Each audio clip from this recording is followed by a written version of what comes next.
Hello students, a very good morning to all and welcome in the session of cost accounting. Now students, from yesterday we have started the final unit, that is unit number 4, reconciliation of cost and financial accounts, in which we yesterday discussed the introduction, then objectives of preparing the financial and cost accounts, then after reasons for difference or disagreement in profit. Which are those 4 reasons? Items shown only in financial accounts, items shown only in cost accounts, then under or over absorption of overheads, in which I explained you with the example, and then after 4th reason, that is different basis for stock valuation. Right? Now students, today I'll explain you the pro forma of a reconciliation statement, but before that, yesterday I gave you the reason that why we are preparing the reconciliation statement. Reconciliation statement is a one type of statement through which we are telling or we are confirming the profit of cost account and financial accounting and find out the reasons behind the difference in the profit of both the books of accounts. બંને books of accounts વચ્ચેના પ્રોફિટના difference પાછળના reasons ક્યાં છે એ find out કરવા માટે તમે prepare કરો છો reconciliation statements. The format of the reconciliation statement is as mentioned over here. There are 3 columns. Number 1, particulars. Second one, inner column. Third one, outer column. The statement is quite interesting, student. Pay attention. First of all, always write down the profit as per cost account. Cost account means as per the cost sheet. પહેલાં તો તમારે write down છે એટલે કે લખવાનો છે profit as per cost account, right? Which you will get from the cost sheet. Directly write down the amount in the outer column, in which you are adding these following items. પછી તમારે plus કરવાની છે number of items. Plus કરો છો number 1, items not credited to cost account. Again I repeat, items not credited to cost accounts. That means એવી items કે જે તમે cost sheetમાં ક્રેડિટ કરેલ નથી. હવે સ્ટુડન્ટ્સ, ક્રેડિટ અને ડેબિટ સાઇડ એ ક્યારેય કોસ્ટ શીટમાં હોય નહીં. Generally credit and debit sides are available in your P&L account. Items not credited to cost account તમને મળે ક્યાંથી? From the P&L account credit side. Again I repeat, items not credited એ તમને મળશે ક્યાંથી? From P&L account credit side. For example, share transfer fees, interest on investment, etc. Right? આ ટાઈપની જે income કે જે P&L અકાઉન્ટમાં છે બટ કોસ્ટ શીટમાં નથી, કોસ્ટ શીટમાં ક્રેડિટ નથી કરેલ, એ તમારે અહીંયા શું કરવાની થશે? Add. Right? Second is items shown only in cost accounts. That means which are those items કે જે ખાલી cost accountમાં means કે cost sheetમાં જ available છે. Yesterday I explained you like notional rent of premises charged by the company, interest on capital, etc. are the items which are to be shown only in cost accounts. Generally તમારા practical sumsમાં આ second છે heading, second item છે એ હશે નહીં, because there are very rare or few items which are to be shown only in cost account, right? Number 3, overheads over recovered or over absorbed in cost accounts. As I explained you yesterday, તમે cost sheet અને P&L account બંનેના ઓવરહેડ્સના અમાઉન્ટને compare કરો છો. પછી એ કોઈ પણ overheads હોય, factory overheads, admin overheads or selling and distribution overheads, right?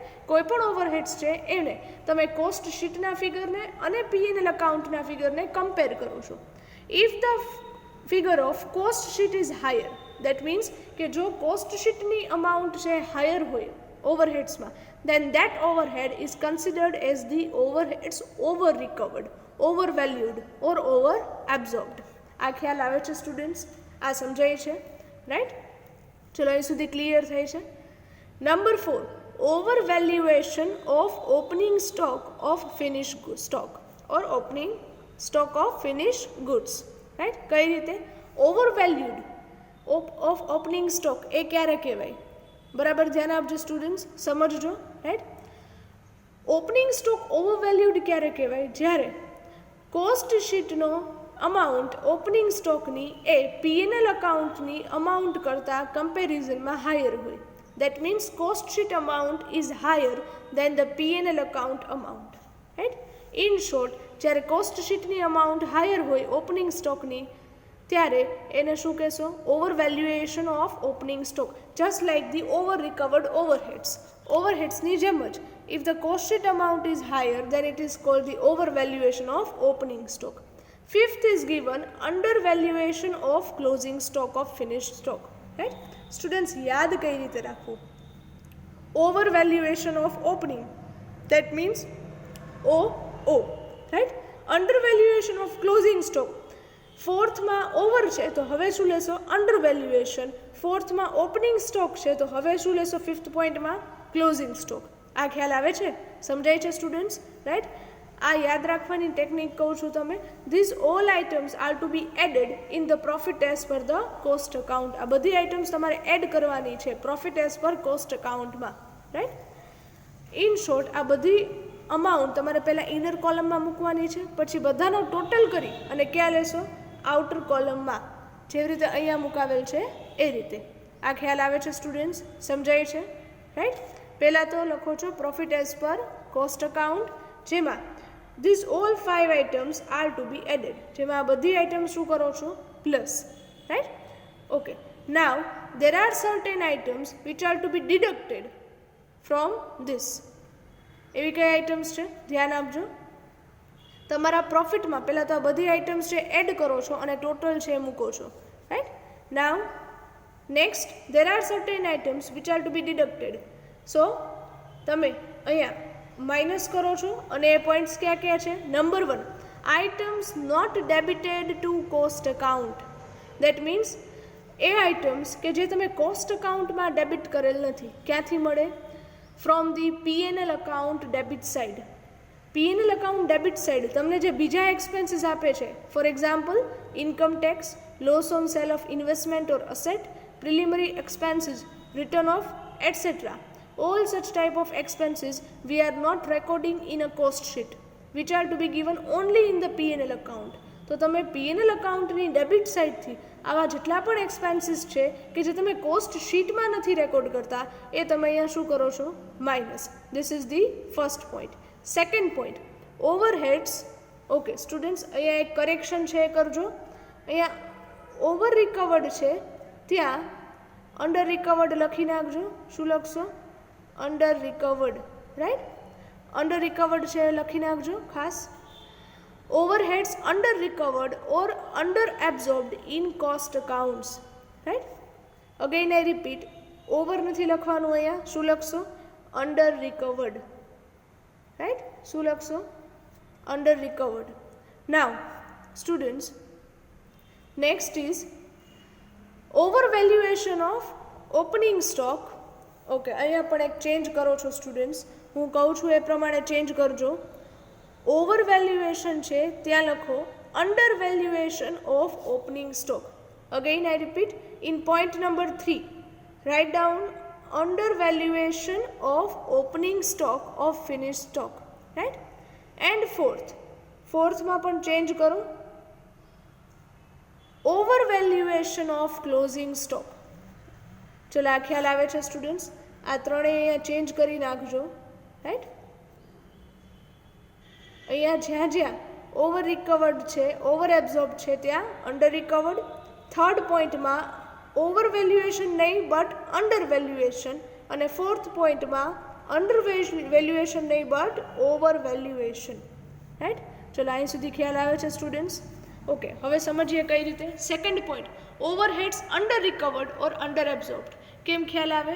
Van you will compare the amount of any overheads between cost account and P&L account. જ્યારે તમે કોસ્ટ શીટ અને P&L અકાઉન્ટની અમાઉન્ટને કમ્પેર કરો છો અને કોસ્ટ શીટની જો amount lower છે then it is called under recovered amount or under recovered overheads.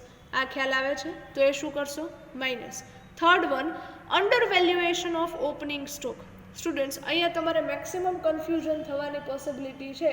એ યાદ કેમ રાખવું એ હું તમને નેક્સ્ટ સેશન જે આપણે સમ કેલ્ક્યુલેટ કરશું ત્યારે એક્સપ્લેન કરીશ. રાઈટ.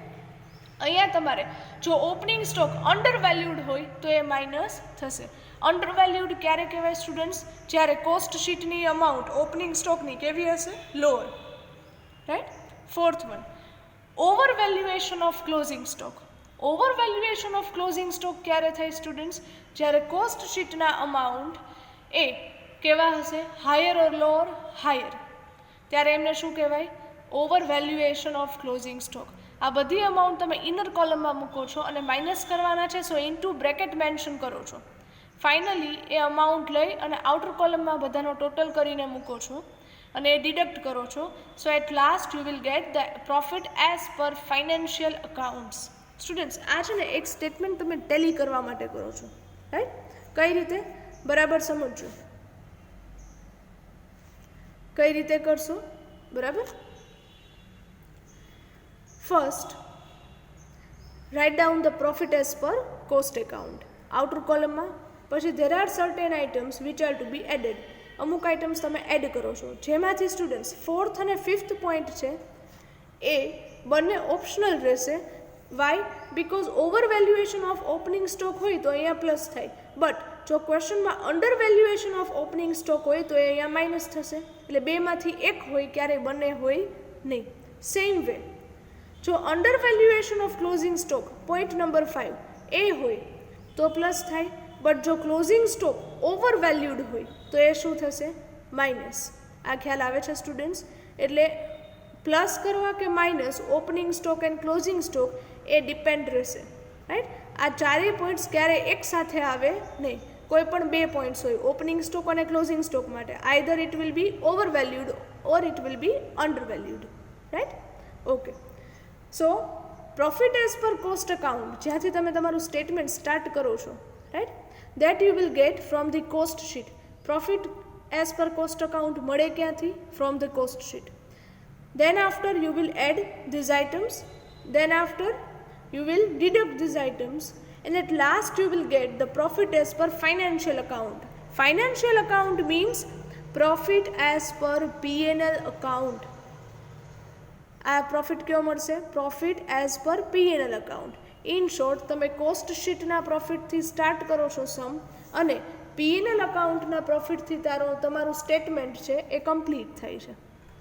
રાઈટ. એટલે તમારો સમ કરેક્ટ છે કે નહીં એ તમારો સમ ત્યારે ને ત્યારે ટેલી થઈ જાય, ક્લિયર થઈ જાય કે whether your question answer is correct or not. Why? Because cost શીટના પ્રોફિટથી સ્ટાર્ટિંગ કરશો અને P&L અકાઉન્ટના પ્રોફિટથી તમારું સ્ટેટમેન્ટ છે એ કમ્પ્લીટ થશે. So I hope now the statement is clear to you. One more thing students, અહીંયા જે મેં કરેક્શન કરાવેલા છે એ ખાસ કરી નાખજો, મિસ્ટેક ન કરતા. Right. Okay. So here with this we are ending up this session. In our today's second session we will calculate the practical sum of reconciliation. Right. આજથી જ આપણે reconciliationના sum છે સ્ટાર્ટ કરીએ છીએ. So here with we are ending up this session. Thank you very much and have a good day.